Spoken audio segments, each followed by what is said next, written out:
वैसे तो शेख हसीना को फांसी की सजा सुनाई गई थी, लेकिन इसी बीच खबर है कि बांग्लादेश चुनाव में शेख हसीना की हो सकती है एंट्री। क्या है पूरा मासरा, ये जानते हैं। बांग्लादेश की राजनीति में एक बार फिर बड़ा मोड़ आता दिख रहा है। अंतरिम सरकार के मुखिया मोहम्मद यूनुस ने कहा कि अगर अवामी लीग अपने पिछले शासन को लेकर माफी मांगती है तो सरकार उसके साथ सुलह और राजनीतिक प्रक्रिया में वापसी पर विचार कर सकती है। इस बयान के बाद यह चर्चा तेज हो गई कि पूर्व प्रधानमंत्री शेख हसीना की चुनावी राजनीति में दोबारा एंट्री हो सकती है।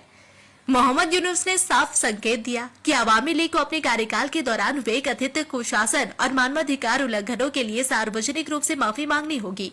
यूनुस इससे पहले भी अवामी लीग और शेख हसीना से माफी की मांग कर चुके हैं, लेकिन इस बार उनका बयान इसलिए अहम हो जा रहा है क्योंकि यह चुनावी प्रक्रिया के बीच सामने आया। फिलहाल अवामी लीग के चुनाव लड़ने पर बैन है। यह बयान ऐसे समय में आया है जब बांग्लादेश के राष्ट्रीय सुरक्षा सलाहकार खलीलुर रहमान अमेरिका और यूएई के 5 दिन की यात्रा से लौटे हैं। अमेरिका में खलीलुर रहमान ने स्टेट डिपार्टमेंट के सीनियर अफसरों पॉल कपूर और एलिसन हुकर से मुलाकात की। इन मीटिंग्स में क्या बात हुई इसकी जानकारी सामने नहीं आई। हालांकि बांग्लादेश के राजनीतिक जानकारों का कहना है कि चुनाव में सभी दलों की भागीदारी को लेकर चर्चा हुई। अमेरिका की ओर से यह अब तक सार्वजनिक रूप से नहीं कहा गया कि यूनुस सरकार को समावेशी चुनाव कराने चाहिए।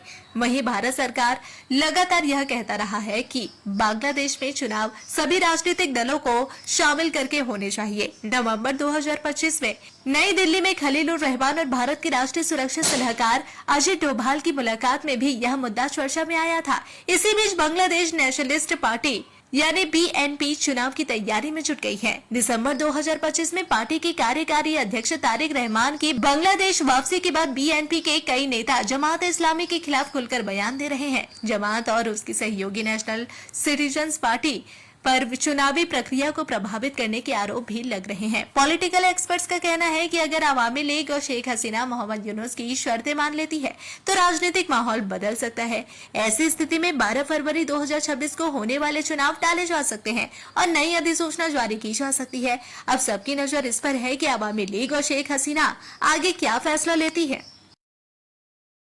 न्यूज टैग इंडिया और हालाते बंगाल अब सिर्फ सोशल मीडिया तक सीमित नहीं, अब सीधे टीवी स्क्रीन पर हर सीन, हर खबर, हर तहलका अब बिना डर, बिना मिलावट सीधे आपके पास। मोबाइल के साथ साथ हम मिलेंगे आपसे सीधे टीवी स्क्रीन पर। कोलकाता से पूरी दुनिया तक देश की हर राजनीति की खबर सिर्फ और सिर्फ हालाते बंगाल न्यूज टैग इंडिया पर।